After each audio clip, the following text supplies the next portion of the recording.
okay. So I have like 4 or 5 questions from that whole thing that just happened. But I think the first one, what do people do if something they fundamentally believed changes and they're left in this state of what's even stable in my life? Like, where do you start when you're frozen? Okay, so back to the book of Exodus. This is so cool. Jonathan Pajot explained this to all of us. And like, I don't think any of us ever recovered after he explained it because it's so bloody brilliant. So the Israelites are out in the desert, right? They're lost and they have the habits of slaves, so they don't know what they're doing. And they're all bitchy and they're whining about having the tyranny back, and they're bitching about Moses, and they're worshiping like golden calves, and they're fighting with each other. Yeah. It's just like chaos. So they don't know where to go. And so God appears to them. And God appears as a pillar of light at night, so it's a fire, and a pillar of darkness during the day. And so Pajot said that's the same thing as the Taoist yin and yang. It's the same idea. So what does it mean? Well, in the Taoist worldview, reality itself, so that's experiential reality, is made out of the balance between chaos and order. Okay? Now, order is where you are when things are going the way you want them to go. That's order. And chaos is where you don't know what the hell's going on. So chaos is also possibility, right? And the future is chaos, and novelty is chaos. Now, in the Taoist worldview, the little serpent, because it's a serpent, that's the white serpent, their head has a black dot in it. It's because order can turn into chaos at the drop of a hat. Yeah. And the black serpent has a white dot in it because chaos can reveal a new order. And that's the interplay of reality, the interplay between the unknown and the known. Now, when you're guided by that which grips your interest optimally, right? So you're attentive because you're interested in something, you're focused on it.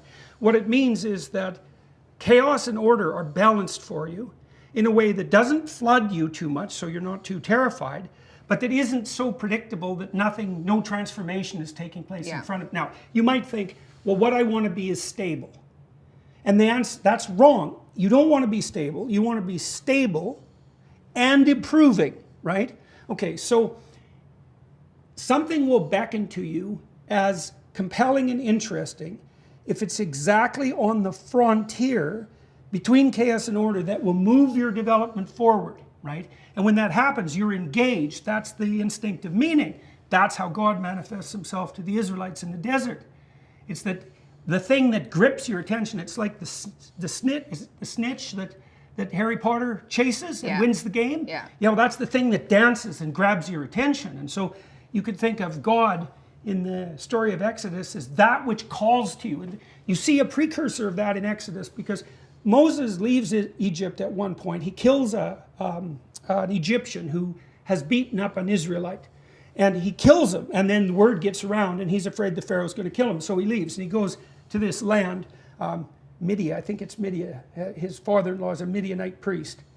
So I think it's Midian, but the people who live there are Midianites anyways.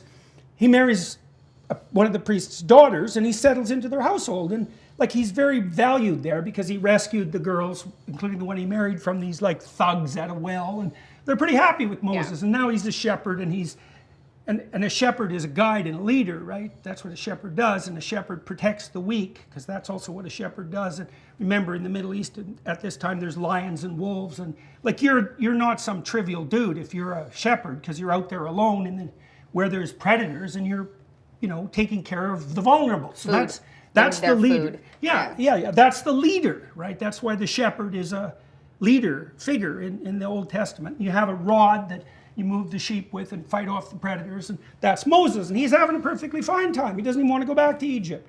And he goes, it actually happens near Mount Sinai, he encounters a burning bush. And so Moses is going about his business, and all of a sudden something attracts his attention. And he decides to go off his path, right, so the path of normality, to attend to this thing that captures his interest.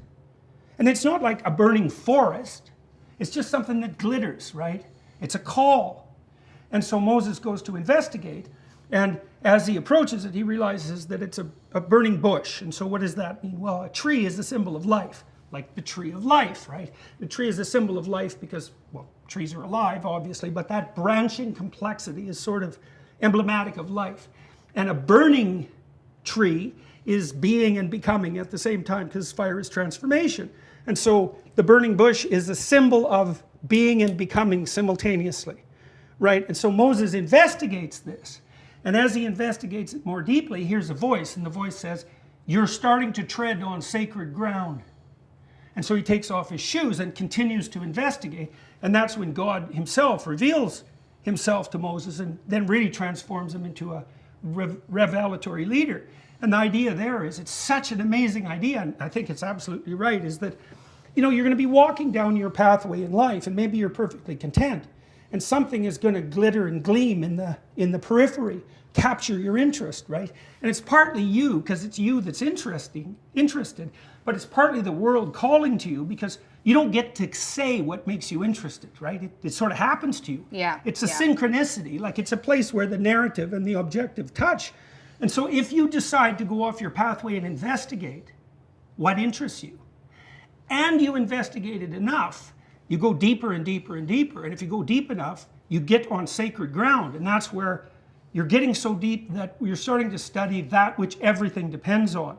And then if you continue to study, you'll get right to the bottom of things itself. That's Moses' encounter with the divine. And if you do that, you will be a leader, right? And so you say, well, what guides you when you're lost? Well, the manifestation of intrinsic meaning guides you when you're lost. You can hear that in music. Like music plays out the balance between chaos and order properly. And it sort of tells you what is intrinsically meaningful and necessary and beautiful and true, all of that. And it's so cool because it works out neurologically, really. Like, it is the case that you advance developmentally on the edge of chaos, right? Because you have to push yourself to advance. Yeah. That's what you do when you play. Like if you're playing one-on-one basketball with someone, you don't want to be 6'4" and play with your like 4'2" nephew and just stomp him to death. And you think, well, why not? Because you could beat the little bastard non-stop. It's like, I'm the victor. You don't want that, right? You want to find someone who can push you. Maybe you want to play with someone who's slightly better than you. Now, why? Because it's harder to win. And the answer is, well, the win means that you're developing. That's the meta win. And you obtain the meta win on the border of chaos. And that's also the place where the hero operates. And that's where you find the dragon and all of that. It's exactly the same thing. And meaning, the instinct of meaning signifies that developmental edge. And the constant mythological insistence is that God is to be found at the core of what makes itself manifest as meaning. And that's a definition, you know, and say, well, people think, well, you know, I don't believe in God. It's like, the belief in God is not adherence to a set of semantic propositions. That's just not how it works. It's not like reading a set of descriptors and saying, I concur. It's not that at all. It's being guided by, guided by the spirit of truth. That's one way of thinking about it. Guided by the spirit of adventure. That's another way of thinking about it. And it's faith in meaning. It's faith in truth. Those aren't propositional ideas. And they fit the neurology perfectly because the instinct of meaning manifests itself on the edge of development. That's how your brain's set up.